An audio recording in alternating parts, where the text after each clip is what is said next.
Lower as investors reacted to growing concern over Iran's position on the Strait of Hormuz. Technology stock lagged to decline while some alternative asset managers gain on new AI partnerships. U.S. stocks ended lower on Tuesday, with the Dow and S&P 500 each dropping about 0.33%, and the Nasdaq shedding 0.6%. Investors became more pessimistic about a peace deal with Iran after one of its top officials said the Strait of Hormuz will remain closed as long as the U.S. does not change its behavior and accept Iran's conditions to end the war. That kept Brent crude futures near one-week highs. Liz Miller is founder and president of Summit Place Financial Advisors.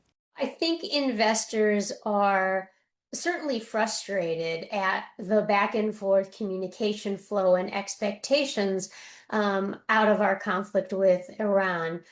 But they're also starting to try to look through this. For the longest time, investors have been saying, even if there was a quick end, we knew that the effects on oil would take many months to unfold. And so it was always about the famous words, the duration and the depth of the conflict. And what we're finding out is the depth may not be the problem, but the duration is. Among the day's movers, tech stocks dragged, with Amazon dipping about 2% and Alphabet and SpaceX each dropping almost 4%.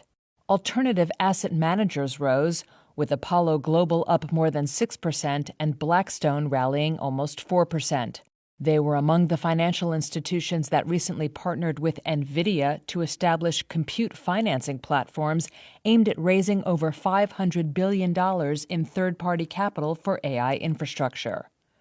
And shares of Super Microcomputer rose about 9% in extended trading after the server maker forecast fiscal 2027 revenue above Wall Street expectations, betting that strong demand for its AI-optimized servers would fuel another year of growth.